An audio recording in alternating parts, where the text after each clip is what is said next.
चलिए इसी बीच अब अगली बड़ी खबर आपको बताएंगे। एआई इंजीनियर सुसाइड और सवाल, तमाम तरह के सवाल हैं इस सुसाइड के पीछे। मेरे बच्चा को इंसाफ दिला दीजिए, मेरा नाम अतुल सुभाष है। मैं तकरीबन 34 साल का हूँ। बेंगलोर में रहता हूँ। आज मैं सुसाइड कमिट करने जा रहा हूँ।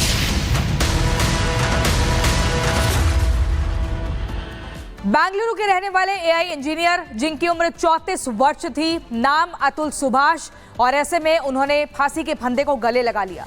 लेकिन इस घटना से पहले 1.5 घंटे का एक वीडियो बनाया गया है।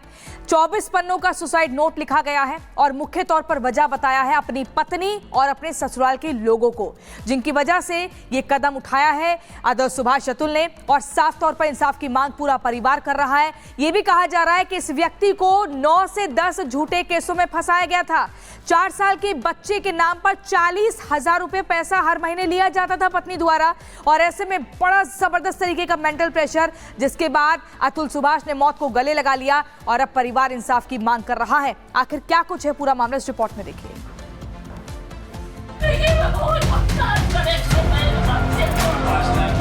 मेरे बच्चा को इंसाफ दिला दीजिए।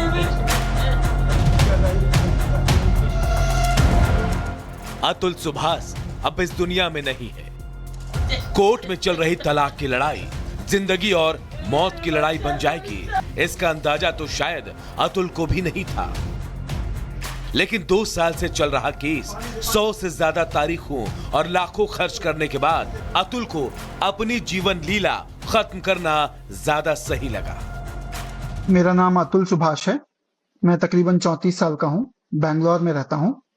आज मैं सुसाइड कमिट करने जा रहा हूँ। 5 लाख, कोई 10 लाख। वीडियो के अगले हिस्से में अतुल सुभाष ने प्रशासन और लचर व्यवस्था को इसका दोषी बताते हुए कहा कि आत्महत्या ही उसके लिए सबसे सही फैसला है। मुझे खुद को ही खत्म कर लेना बेस्ट है मेरे लिए, क्योंकि जो मैं पैसे कमा रहा हूँ उसी से मैं अपने दुश्मन को बलवान बना रहा हूँ।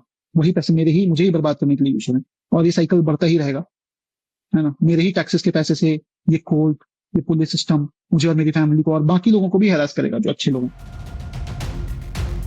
अतुल ने वीडियो में आगे अपनी अंतिम इच्छा भी जताई और कहा कि मेरी पत्नी और उसके परिवार की तरफ से कोई नहीं आना चाहिए। मेरे मरे हुए शरीर के आसपास मेरी पत्नी या उसका परिवार की तरफ से कोई नहीं आना चाहिए। अपनी मौत से पहले अतुल सुभाष ने 24 पन्ने का एक सुसाइड नोट भी लिखा है। इस नोट के मुताबिक 2019 में उनकी शादी जौनपुर की रहने वाली एक महिला से हुई। दावा है कि शादी के 2 साल बाद पत्नी ने दहेज उत्पीड़न, हत्या से लेकर अप्राकृतिक यौन शोषण तक के केस दर्ज करा दिए। पत्नी ने 3 करोड़ रुपए का गुजारा भत्ता मांगा। बेटे का चेहरा तक नहीं देखने दिया। पत्नी के पिता की शादी के बाद बीमारी से मौत हुई, लेकिन ससुराल वालों ने हत्या के FIR दर्ज करा दी। अतुल के आरोप के मुताबिक फैमिली कोर्ट में जज ने मामला निपटवाने के लिए 5 लाख रुपए मांगे। दावा है कि 2 साल में 120 बार पेशी पर कोर्ट जाना पड़ा। जज के सामने ही पत्नी ने कह दिया कि सुसाइड क्यों नहीं कर लेती, और जज ये सुनकर ठहाका मारकर हंसने लगी। तीसरा, मेरा अस्थि विसर्जन तब तक नहीं होना चाहिए जब तक मेरे हरासर्स को पनिशमेंट नहीं मिलता, तो मेरा अस्थि विसर्जन ना हो। अगर इतने सारी चीजें, एविडेंस और सब कुछ होने के बाद भी अगर कोर्ट, ये जज और मेरे बाकी के हरासर्स को पनिशमेंट नहीं देती है और बरी कर देती है, तो मेरा जो अस्थि है वहीं कोर्ट के बाहर किसी गटर में बहा देना चाहिए। अतुल की मौत के बाद उनका परिवार सदमे में है। परिवार वालों ने अब न्याय की गुहार लगाई है। मेरे बच्चा को इंसाफ दिला दीजिए, मेरे बच्चा को इंसाफ दिला दीजिए। बोल पाया बच्चा जो हुआ है ना, कानूनी व्यवस्था, ये अपने लोग की व्यवस्था इतनी कैसा उसको भीतर से तोड़ दिया है। ये गुजारिश करनी है कि मेरे भाई को जस्टिस मिलना चाहिए एट एनी कॉस्ट। अगर वो सही है तो, अगर वो गलत है तो प्रूफ आप मुझे कीजिए कि वो कहाँ गलत है। इवन मैं ये चाहूँगा कि जिस जज के खिलाफ उसने ये आवाज़ उठाई है, there should be a proper investigation against her. फिलहाल अतुल सुभाष का परिवार आगे क्या कदम उठाता है, ये तो आने वाला वक्त ही बताएगा। लेकिन जिस परिवार का चिराग बुझ गया हो उसके लिए तो इस सदमे से उबर पाना ही मुश्किल होता है। Bureau report, Republic Bharat. तो इस मामले में पत्नी समेत 4 लोगों के खिलाफ केस दर्ज हुआ है और इसी से जुड़ी बड़ी जानकारी आपको देने जा रहे हैं, जहां आपको बताएं कि अब एक टीम बाकायदा जांच को आगे बढ़ाने के लिए जौनपुर जाने वाली है। इंजीनियर अतुल के खुदकुशी मामले में जांच को आगे बढ़ाने के लिए टीम जौनपुर रवाना हो सकती है। जानकारी मिल रही, बेंगलुरु पुलिस की टीम यूपी के जौनपुर जाएगी और परिवार का बयान दर्ज करेगी। मारकली पुलिस स्टेशन में उसका केस दाखिल हो गया है। इसके बारे में इन्वेस्टिगेशन चल रहा है और हमारा इंस्पेक्टर इन्वेस्टिगेशन कर रहे हैं। अतुल सुभाष एज 34, उन्होंने जो हैंगिंग करके सुसाइड हो गया था, उसके बारे में छानबीन चल रहा है। इन्वेस्टिगेशन जो भी क्राइम सीन पे मिला है, हमारा सोको टीम ने उसको लिफ्ट किया है, जिसमें टाइप्ड डेथ नोट है और उनका जो हाथ में से लिखा हुआ डेथ नोट भी है, वो सभी पार्ट ऑफ इन्वेस्टिगेशन किए हैं। उसके बारे में छानबीन चल रहा है। डीसीपी को आप सुन रहे थे। अजय इस वक्त हमारे साथ जुड़े हुए हैं। अजय, इस पूरे मामले को लेकर एफआईआर दर्ज हो चुकी है, जांच कहां तक पहुंची? देखिए, क्योंकि बेंगलुरु पुलिस इस पूरे मामले में जांच कर रही है, तो जो भी जांच के पहलू है जानकारी उनकी तरफ से दी जा रही है। और उत्तर प्रदेश में खास तौर पर, क्योंकि ये जौनपुर का ससुराल का मामला है, जो मृतक है उसका परिजन जो है उनको अभी ट्रेस नहीं किया जा रहा पाया है। तमाम हम मीडिया के साथी भी ये प्रयास कर रहे हैं कि उनको ट्रेस कर पाए, उनके घर को ट्रेस कर पाए। संवाद किसी तरह का परिजन लड़की की जो है वो कर नहीं रहे हैं और ये पूरी स्थिति यहाँ उत्तर प्रदेश में दिखाई दे रही है। लेकिन यह हैरान कर देने वाला मामला है और कोशिश ये है कि जो इन परिजनों से जुड़े हुए लोग हैं, इस शादी में इन्वॉल्व लोग हैं, जिस जगह पर ये शादी हुई, उन सब विषयों में भी हमें जानकारी मिल पाए। तो ये स्थिति है। बेंगलुरु पुलिस जो है इस पूरे मामले में विवेचना कर रही है और इस एफआईआर को दर्ज करने के बाद बेंगलुरु पुलिस की तरफ से कोशिश ये है कि इस मामले में बेंगलुरु पुलिस अब जौनपुर में आकर जो है पूछताछ करने की कोशिश करेगी। बिल्कुल अजय, और आप बता रहे हैं कि बेंगलुरु पुलिस जो है जौनपुर में जाएगी, वहां पर जांच पड़ताल का सिलसिला बढ़ेगा।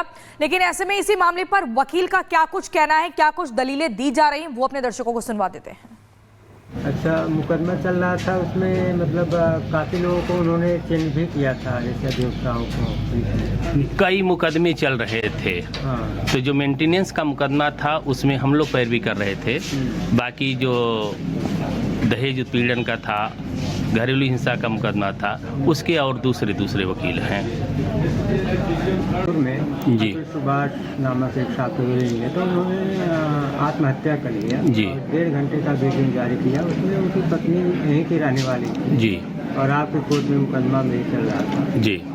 तो कहाँ से रहने वाले थे अतुल सुभाष? ये सुभाष जो है रहने वाले थे समस्तीपुर बिहार के जी। और वर्तमान में दक्षिण भारत में जो है ये अपना काम कर रहे थे। तो इनसे आपसे मुलाकात कब हुई थी? कोई विवाह के आया था यहाँ पे? ये हमारे एक जूनियर शर्मा जी हैं, उन्हीं के माध्यम से हमारे पास आए थे। इनके खिलाफ 125 भरण पोषण का मुकदमा चल रहा था, उसी के बारे में हमारे पास आए थे। वही मुकदमा मैं देख रहा था इनका। और पत्नी दहेज उत्पीड़न का कुछ मुकदमा था? हाँ, इनके खिलाफ जो है, उनके परिवार वालों के खिलाफ जो है दहेज उत्पीड़न का मुकदमा भी हुआ था और मुकदमे हुए थे, घरेलू हिंसा का मुकदमा हुआ था और इनकी पत्नी ने डाइवोर्स का भी मुकदमा एक फाइल किया था यहाँ। अच्छा। कई मुकदमे चल रहे थे। तो क्या कंडीशन थी बीच में? 125 का जो मेंटेनेंस का मुकदमा था वो जुलाई में जो है डिसाइड हुआ। पहले 20,000 रुपया जो है पर मंथ जो है इंतरिम मेंटेनेंस के लिए कोर्ट ने ऑर्डर किया था। बाद में कोर्ट ने 40,000 रुपया जो है पर मंथ लड़के के लिए जो है अलाउ किया था कि लड़के को जो है ये 40,000 रुपया पर मंथ देंगे। और पत्नी के लिए जो भरण पोषण का मुकदमा पत्नी ने किया था अपने लिए, वह कोर्ट ने खारिज कर दिया था। और उसमें वीडियो में और चलिए आगे बढ़ेंगे। किरण रिजिजू कुछ कह रहे हैं, उनकी तरफ चलते हैं प्रेस कॉन्फ्रेंस में। और हम शुरू से देख रहे हैं कि विपक्ष के लोग ना लोकतंत्र को मानते हैं, ना चेयर का गरिमा को ध्यान रखते हैं। आप लोगों ने, मैं नाम लेकर कह सकता हूं, टेलीविजन में बाहर जाकर के पब्लिक के सामने में उपराष्ट्रपति का नाम लेकर